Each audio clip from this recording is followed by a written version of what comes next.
Buenas tardes. ¿Cómo están? Con mucho calor. ¿Por qué no trajeron short?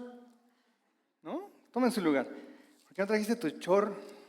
Mucho calor para estar con chamarra o algo así. Bienvenidos esta tarde a Semilla de Mostaza. Si eres de primera vez, pues sea bienvenido. Si eres de casa, pues bienvenido también. Me da mucho gusto ver. ¿Saben qué me gusta de la reunión del miércoles? Digo, obviamente que estamos todos, pero que están los adolescentes. Me gusta mucho que estén los adolescentes. Se ve fresco el asunto. Entonces, oye, quisiera pedirte de favor, vamos a abrir nuestra Biblia en el libro de Génesis. Hoy vamos a estudiar dos capítulos. Vamos a estudiar el capítulo 10 y el capítulo 11.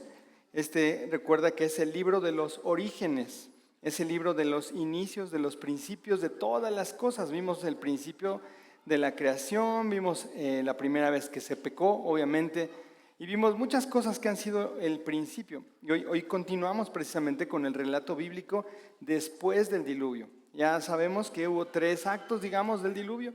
Ya concluimos esas 3 partes y terminamos esa escena donde Dios afirma su pacto. ¿Te acuerdas? Su alianza con los humanos, prometiéndoles que no va a volver a destruir la tierra con agua, con una inundación.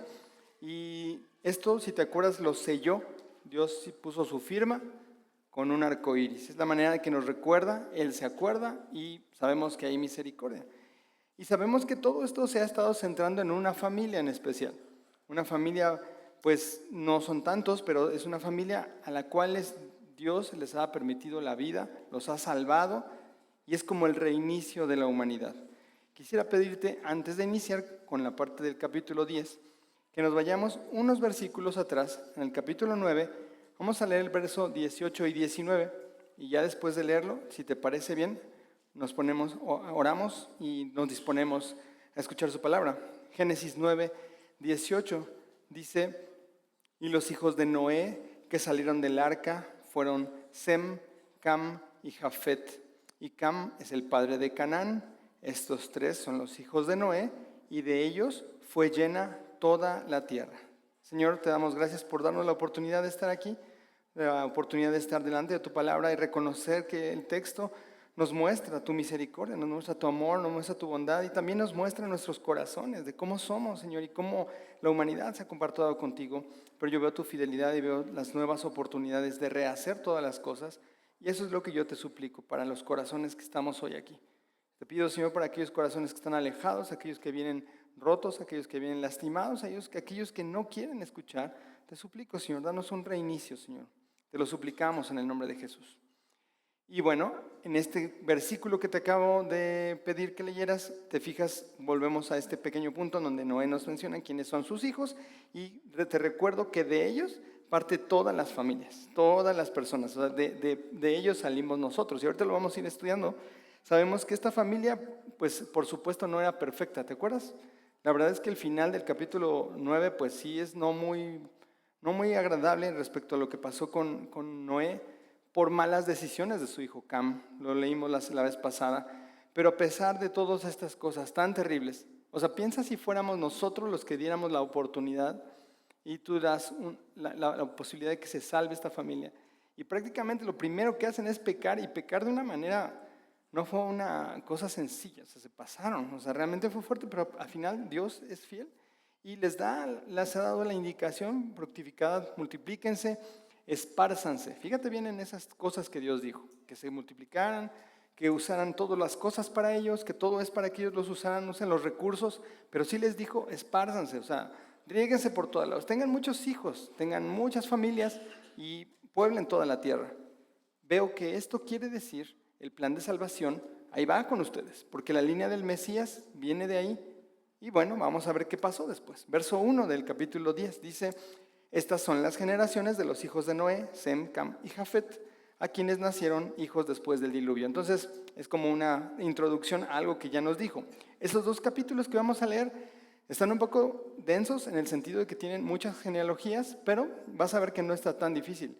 Veo entonces al final esta promesa del Mesías viene a través de esta familia de Noé, de parte de, obviamente, Sem, pero aquí no lo está mencionando.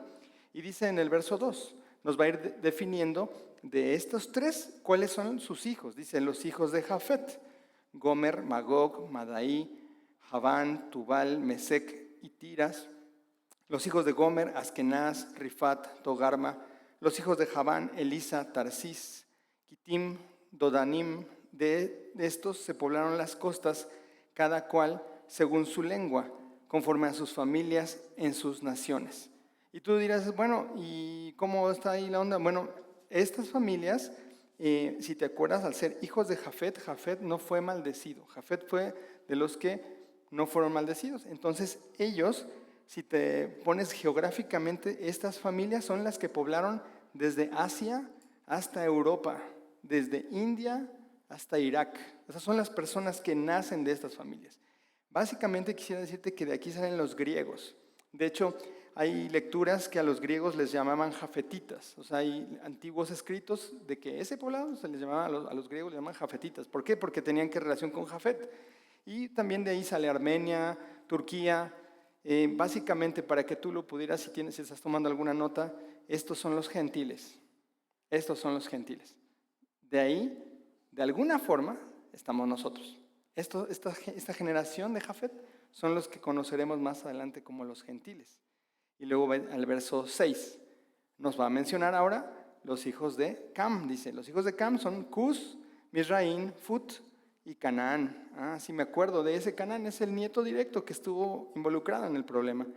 Y dice, los hijos de Cus, Seba, Havila, Sabta, Rama, Sabteca.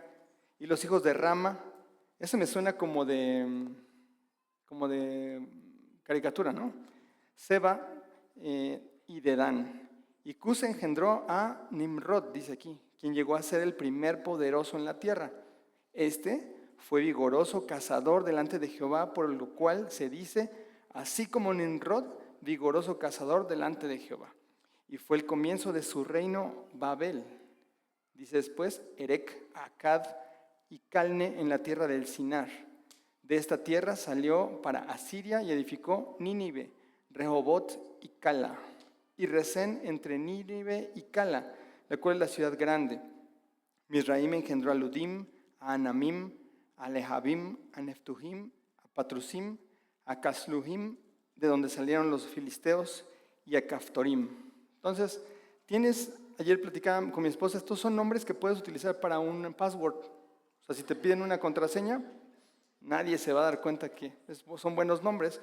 Pero mira lo que representa. O sea, si nos vamos así, ok, pero tú dijiste la semana pasada, en la palabra dice que Cam fue los de la maldición. Cam fue el que se portó mal y Canaán con todos ellos. Bueno, Cam representa todas las naciones de la parte norte de África, Babilonia, Etiopía, Egipto.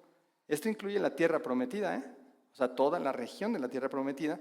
Pero oye, aquí si tú te pones técnico, hay palabras, o sea, hay nombres aquí que nosotros identificamos de naciones que más adelante son enemigos de Israel.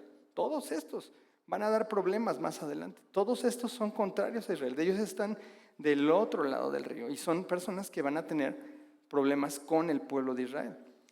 Y habla aquí de una persona, dice aquí Nimrod, si lo leíste, Nimrod, y tiene como algunas características, lo describe muy bien la palabra.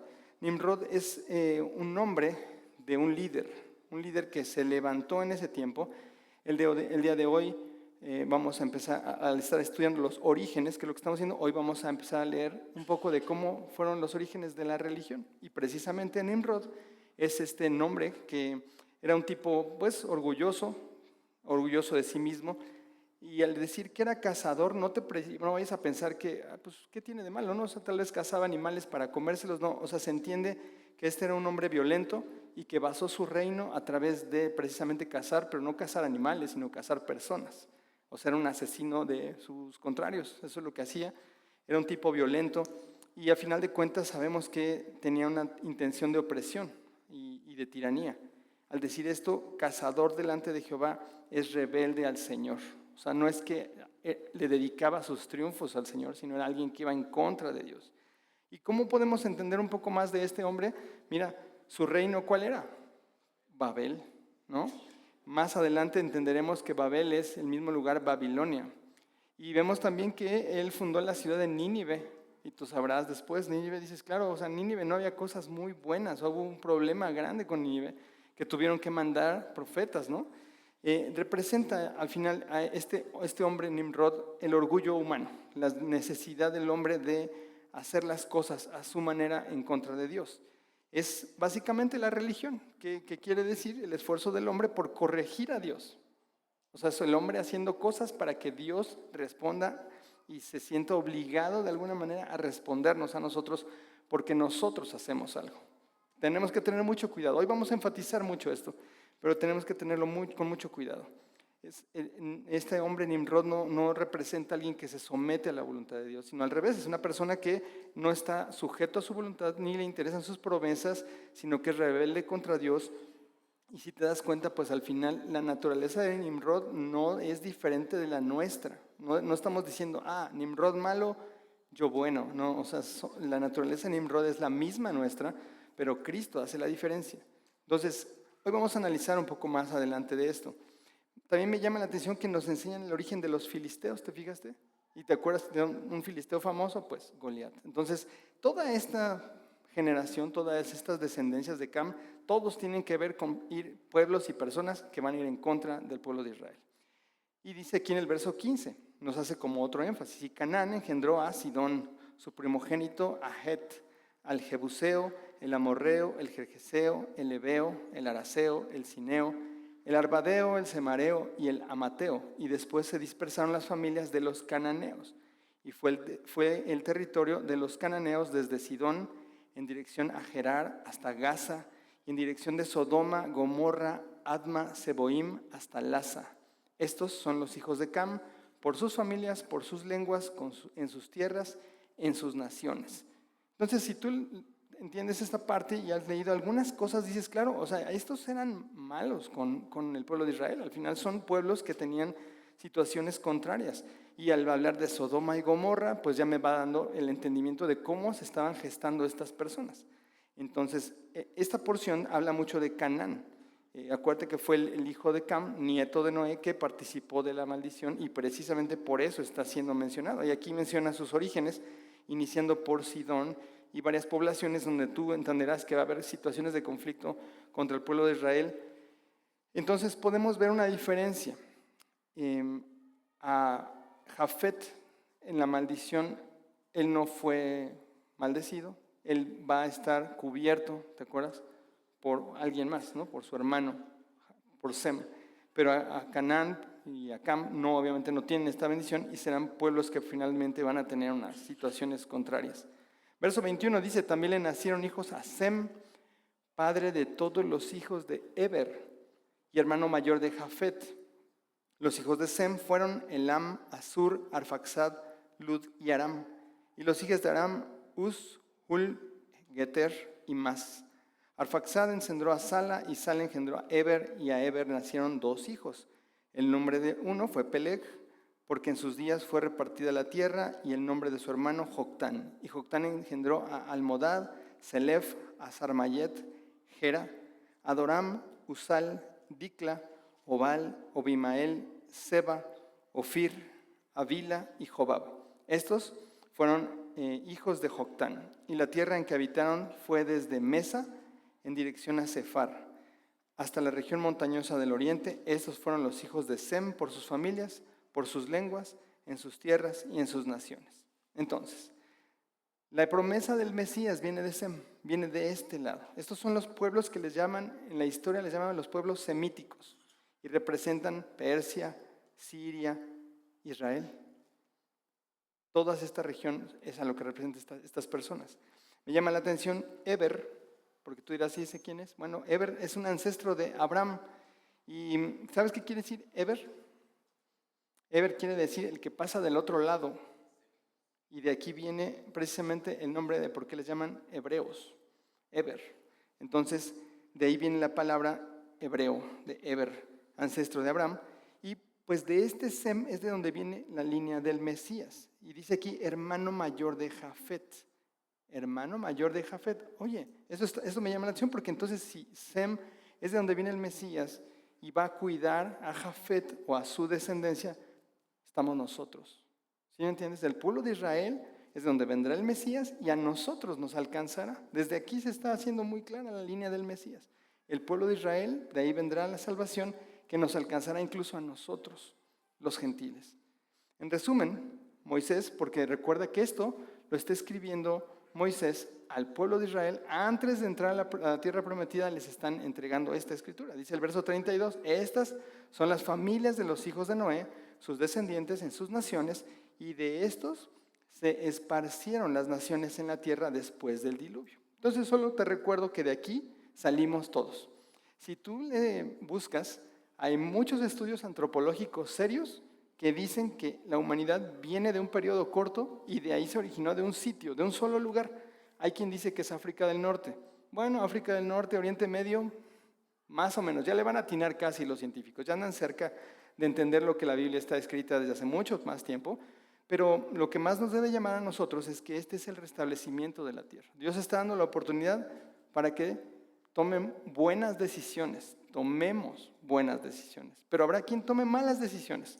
Yo lo único que veo es la continuidad de Dios. Dios no está variando, Dios prometió, Dios dio promesas y Dios está cumpliendo. Dios está haciendo todo lo que Él dijo que tenía que hacer, así lo ha hecho. Y Él ha sido fiel, aunque nosotros fuésemos infieles. Dios ha sido fiel. Yo aquí veo esta forma en la que alguno de ustedes puede estarse preguntando, oye, bueno, pero si venimos de Jafet, ¿cómo llegó acá?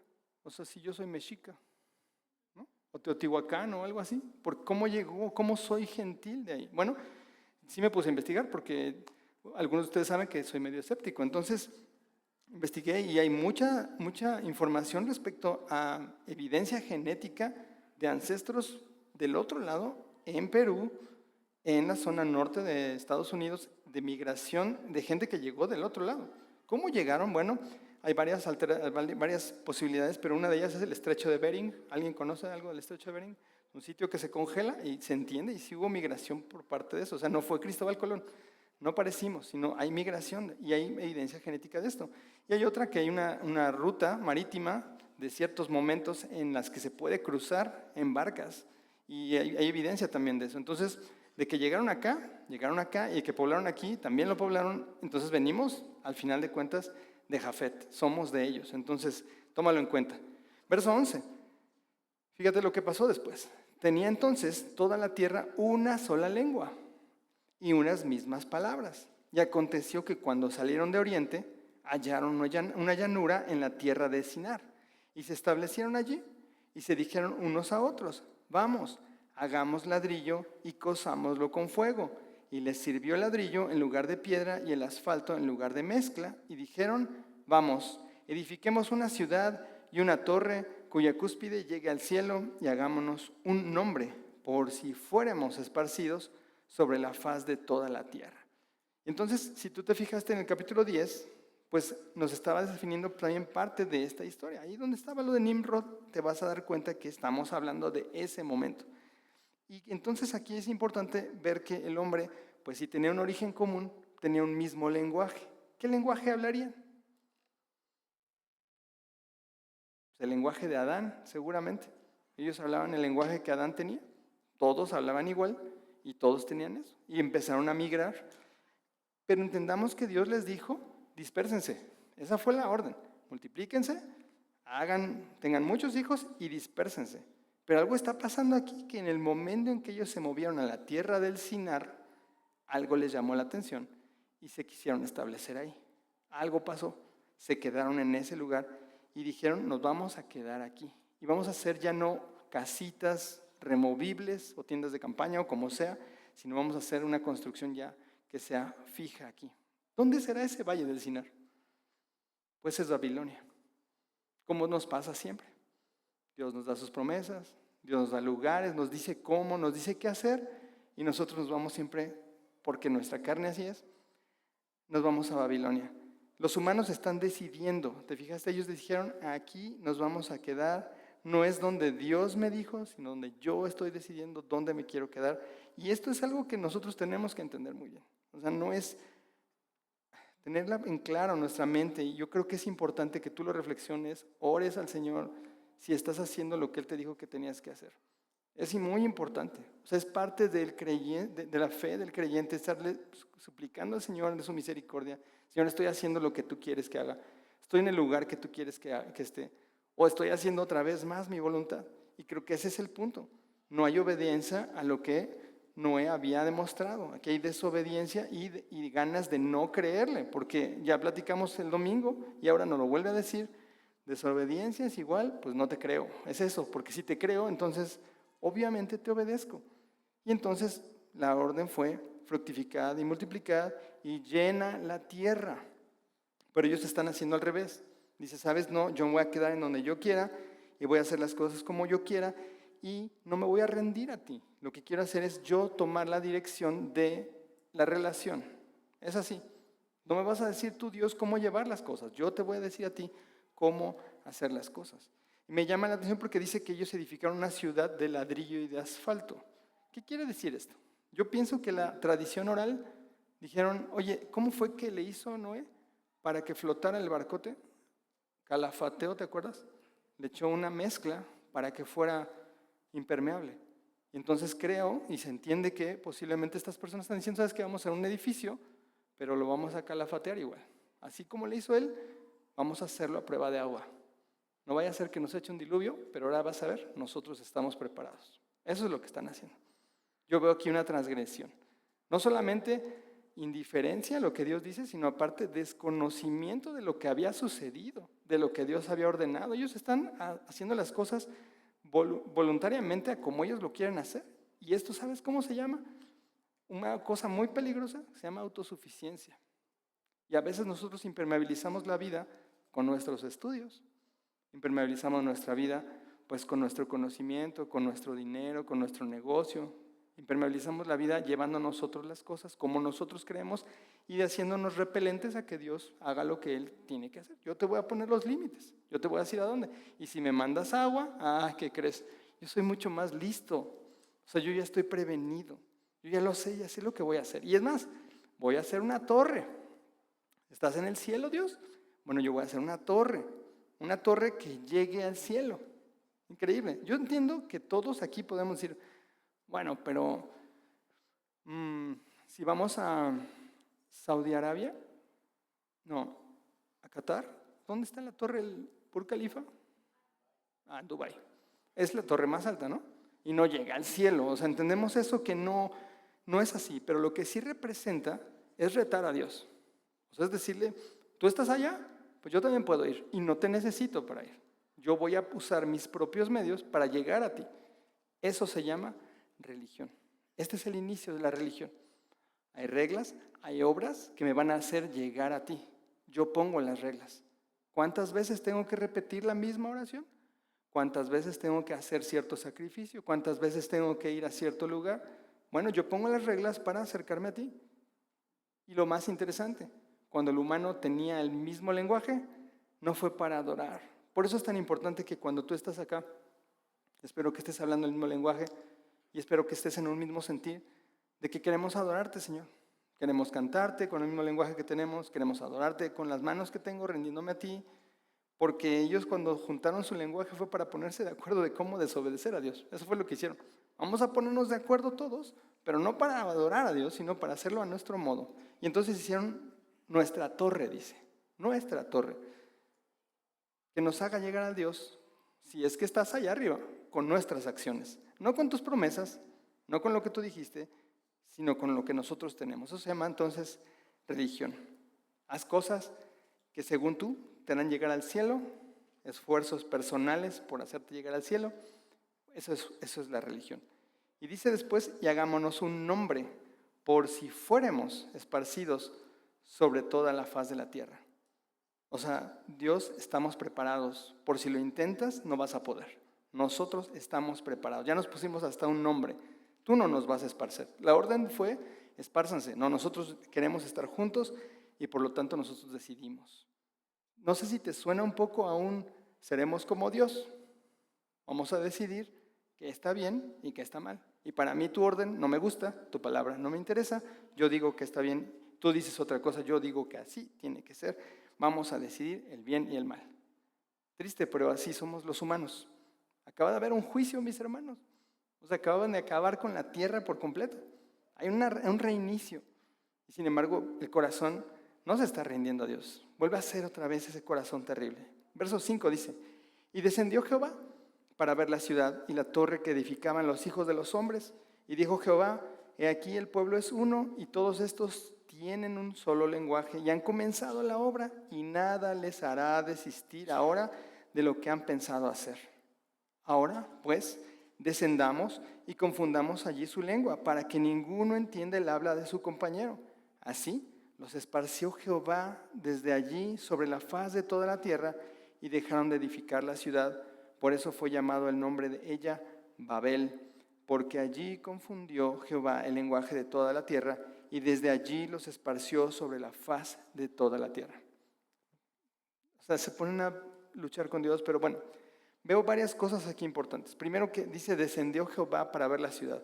Hay gente que sabe mucho, que piensa que esto fue una forma de Jesús, como un hombre que estuvo en la ciudad. La otra cosa que me llama la atención es que habla en plural. Descendamos, como cuando hizo la tierra, está hablando en plural. Y pues aquí obviamente pues también distinguimos a la Trinidad, ¿no? Estamos viendo a Dios como una comunidad que está tomando acción. Y pues es clarísimo, ¿no? El orgullo del humano está intentando autodestruirse otra vez. Y cuando tus hijos a veces quieren atravesarse la calle sin fijarse, quieren meter los dedos en el contacto, a veces no tienes que dar tantas explicaciones, o solamente es quitarlos o solamente apartarlos, y eso es lo que tiene que hacer el Señor. Tiene que hacerlos desistir, porque su corazón está más que duro, o sea, está súper endurecido. Dice el Señor: nada los hará desistir. Entonces descendamos y confundamos allí su lengua. Yo solamente en esto veo misericordia. O sea, a mi estilo y a tu estilo, pues ya simplemente he hecho: pues ahí les va un rayo o algo así. Pero no, Dios es bueno y simplemente dice: cada quien va a hablar diferente, para que no puedan ponerse de acuerdo y hagan lo que les dije desde el principio: dispérsense. Es necesario. ¿Por qué?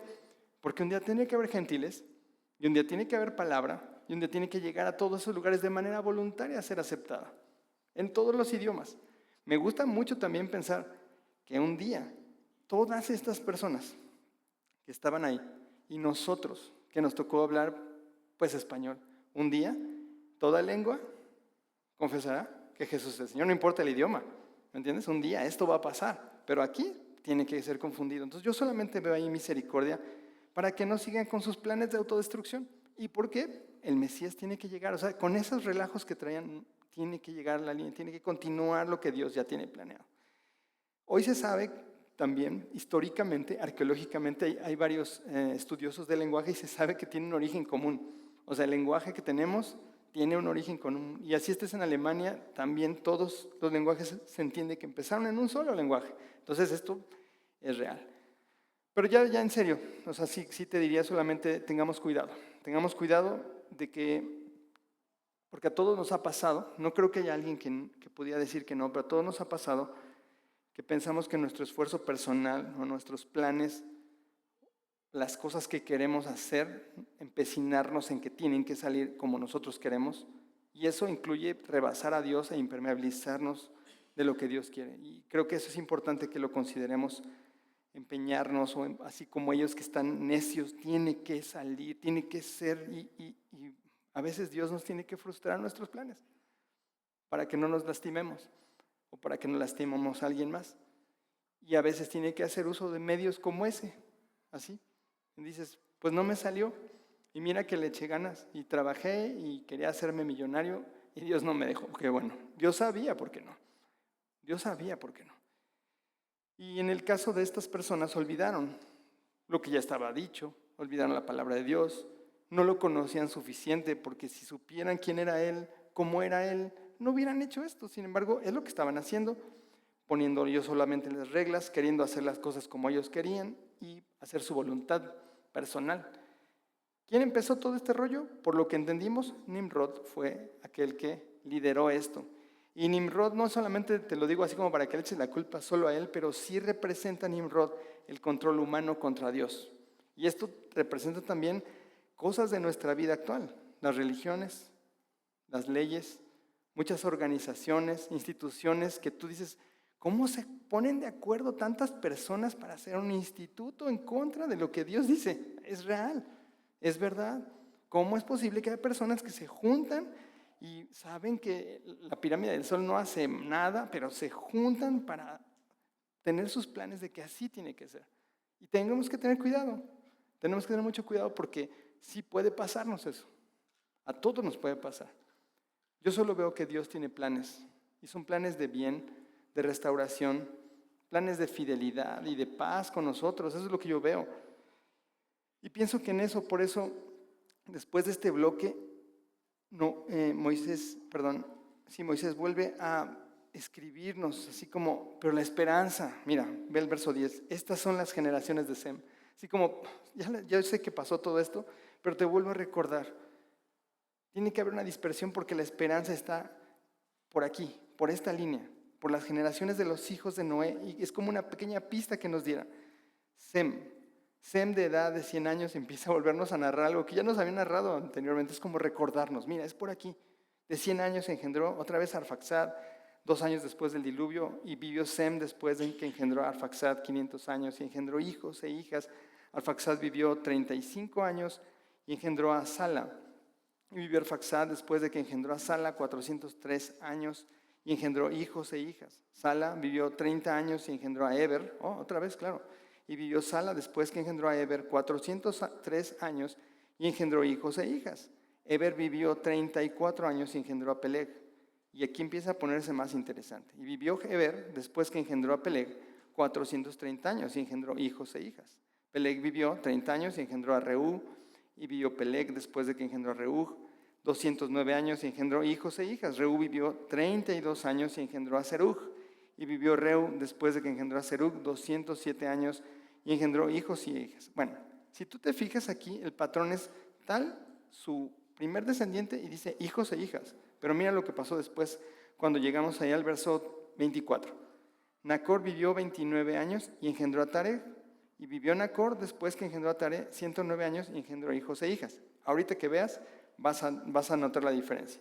Si tú repasas conmigo, no lo hagas ahorita, pero lo que vimos en Lucas capítulo 3, verso 21 de la generación de Jesús, aquí empieza. Haz aquí donde conectaría la misma línea mesiánica. Lo mismo que leímos, la misma línea. Y esta porción del Génesis está a punto entonces de hacer un cambio. Viene como un patrón, así, y de repente va a empezar a cambiar esto y se va a poner bien bueno. Ahora es donde vamos a entender la esperanza, ya en una familia en especial en la que Dios va a estar trabajando y que va a demostrarnos que sus planes son buenos, no son malos, a pesar de esa misma familia que ahora va a ser. Y eso nos involucra a todos, nos involucra a ti, nos involucra a ti y a mí, porque la promesa del Mesías va empezando a tomar cada vez más forma con unos personajes que aquí nos va a mencionar. Mira, Nacor, que era el abuelo de Abraham, y Taré, el padre de Abraham. Nacor platicábamos que tal vez era de esas personas que se ponían zapatos con calcetines y short en la playa. El abuelo de Abraham. Pero mira, verso 26. Taré vivió 70 años. Y aquí viene el cambio, porque no viene como está todo el patrón anterior. Y engendró a Abraham, a Nacor y a Harán. Aquí lo cambió. ¿Por qué? ¿Por qué cambia? Es como si tuvieras un tejido, como una carpeta o como una bufanda, y va el mismo hilo, está igual, y de repente aquí es diferente el nudo. Cambia totalmente la descripción. Dice, y estas son las generaciones de Taré. Taré engendró a Abraham, a Nacor y a Harán, y Harán engendró a Lot. Y murió Harán antes que su padre Taré en la tierra de su nacimiento, en Ur de los Caldeos. Es la primera vez, mis hermanos, de muchas veces que vamos a estar hablando de un personajazo que es Abraham. Es la primera vez que vamos a hablar de él en esta porción de Génesis, que será un día conocido como el padre de la fe. También va a ser conocido como el amigo de Dios. Wow, o sea, estamos hablando de alguien reconocido por una fe que es probada, que desde ahí vemos que su fe, como la tuya, es preciosa, que cree en su palabra de Dios a pesar de muchas situaciones, pero al final es obediente y eso prueba que de verdad le cree. Verso 29. Y tomaron a Abraham y Nacor para sí mujeres. El nombre de la mujer de Abraham era Sarai. Y el nombre de la mujer de Nacor, Milca, hija de Harán, padre de Milca y de Isca. Mas Sarai, dice, era estéril y no tenía hijo. Y esta es la introducción de la historia de Abraham. Lo estaremos estudiando la próxima semana, no te lo pierdas. Capítulo 12 es la introducción de Abraham, pero sí estamos viendo como cosas raras, porque si va a ser el padre de muchos, que es lo que quiere decir Abraham, pero la esposa es estéril. O sea, está raro, ¿no? Es un punto muy importante. ¿Cómo va a continuar la línea mesiánica si él no puede tener hijos? Bueno, es como una manera de Dios de decirnos, mira, si lees el capítulo 11 y viste los esfuerzos humanos haciendo una torre, poniéndose necios, yo puedo hacer que un estéril tenga hijos. Mi plan es distinto. Yo lo puedo hacer. O sea, yo soy Dios. No tienes tú que hacer esas cosas. Yo soy el que tiene el control. Solo cree en mí, confía en mí, como lo va a hacer Abraham, con sus fallas al principio, pero lo va a hacer. Mira el verso 31. Y tomó Taré a Abraham, su hijo, y a Lot, hijo de Harán, hijo de su hijo, y a Sarai, su nuera, mujer de Abraham, su hijo, y salió con ellos de Ur de los Caldeos para ir a la tierra de Canaán, y vinieron hasta Harán, y se quedaron allí, y fueron los días de Taré 205 años, y murió Taré en Harán. Y dirás, ay, ¿y eso qué? Bueno, hay como puntos importantes aquí. Mira, lo primero, Taré y su familia dejan Ur de los Caldeos. ¿Dónde es Ur de los Caldeos? Pues Babilonia también. Interesante. O sea, ahí se fue a meter toda la humanidad y Dios los está sacando de ahí. ¿Pero por qué los sacó de ahí? No exactamente porque Taré tuviera iniciativa, sino porque hay una indicación directa de Dios a Abraham de que salga de ahí. Algo que te debo recordar es que Abraham ha sido elegido por Dios para que obedezca, pero te platico que ellos estaban en una ciudad de idólatras. Ellos eran idólatras. Tanto Taré, Abraham, todos ellos tenían dioses de todo tipo, no eran dignos como nosotros. No lo tomó por bueno, no lo tomó porque era el más fiel en ese momento, no era porque, no, ellos eran indignos igual que nosotros. Solamente hay una característica de Abraham, la más importante, que Dios nos ha estado hablando mucho en estos días, y es solo que obedeció. Lo interesante, y yo sé que tal vez tú ahorita estás, y tu corazón, yo sé que en más de uno, yo sé cuando hablamos de obediencia, es que te dices a ti mismo, pero no es suficiente mi obediencia. O sea, yo sé que he fallado en mi obediencia. Yo te entiendo en eso. Bueno, te platico que él precisamente tiene aquí unas claves muy interesantes. Obedeció parcialmente a Abraham. Interesantemente, a pesar de ser el padre de la fe, pero va a llegar a ser, él obedeció parcialmente. Porque, ¿sabes qué quiere decir Harán? Harán quiere decir tierra estéril. Interesante porque quiere decir que ellos decidieron quedarse ahí, en esa tierra estéril, cuando realmente les dijo, sal de Ur de los Caldeos, tú nada más, y dale. Y sin embargo, se llevó a toda su familia y se quedó ahí, se estableció en este lugar que es tierra estéril. Está raro. ¿Hasta qué? Hasta que murió Taré. ¿Sabes qué quiere decir Taré? Retraso. Es decir, hasta que se quitó lo que los retrasaba. Eso no les dijo que llevaran, eso no les dijo que hicieran. No les dijo, llévate a todos tus abuelitos, vete tú y tu parentela, pero no era incluido Taré. Sin embargo, hasta que murió, entonces continuó su camino. Entonces, ¿te ha pasado tal vez a ti y a mí en que hemos obedecido parcialmente? Bueno, yo solo te diría, tal vez estás en tierra estéril hasta que te deshagas de lo que te está estorbando, lo que te está deteniendo. Simplemente es que seas obediente, como finalmente lo hizo, y que la esperanza no está en lo que nosotros hacemos por Dios. Por favor, especialmente en esto sí quiero decirte a ti, hermano, si tú estás sirviendo, por favor, la esperanza no está en lo que tú haces por Dios, porque eso solamente te va a llevar a frustrarte cuando las cosas no salgan y tú quieras reclamarle a Dios lo que tú haces, y tal vez estás haciendo una torre. No quisiera que llegaras a eso, sino que la esperanza está en lo que Dios hace por nosotros, como en el caso de Abraham, y como lo hará en Abraham, que a pesar de que era un adorador de otros dioses, será un día su amigo, será el padre de la fe, el padre de naciones. Aun cuando su esposa es estéril, va a ser padre de naciones. Eso es una locura. Pero de Abraham vendrá el Mesías, que es lo más importante para nosotros. De Abraham vendrá la misericordia de Dios en enviar a su hijo a morir por nuestros pecados. Así va a ser. No hay salvación en una torre, no hay salvación en las obras, sino en Dios acercándose a nosotros, Dios con nosotros, hecho carne, viviendo una vida justa, muriendo en una cruz por nosotros y venciendo la muerte, para que todo aquel que en él cree no se pierda y solo tenga vida eterna. Entonces la historia está increíble. Yo le agradezco a Dios que nos dé la oportunidad de analizarlo desde tantos años atrás, para que no nos vaya a pasar como a los de Babel, que no nos vaya a suceder que estamos pensando en nosotros manipular la relación, en querer hacer nuestra relación religiosa con Dios. Dios es vivo y Él busca una relación viva contigo, con tu personalidad, como eres tú, pero evidentemente rindiéndote tú a Él, no Él a ti. Entonces, pues oremos esta noche por esto. Si te reconoces en alguno de estos pecados, de una vez, pues dile, Señor, pues yo, así es como viene la cosa. Si tu obediencia está limitada, también dile eso al Señor. Es importante que hoy se lo digamos. Señor, te agradecemos por tu amor.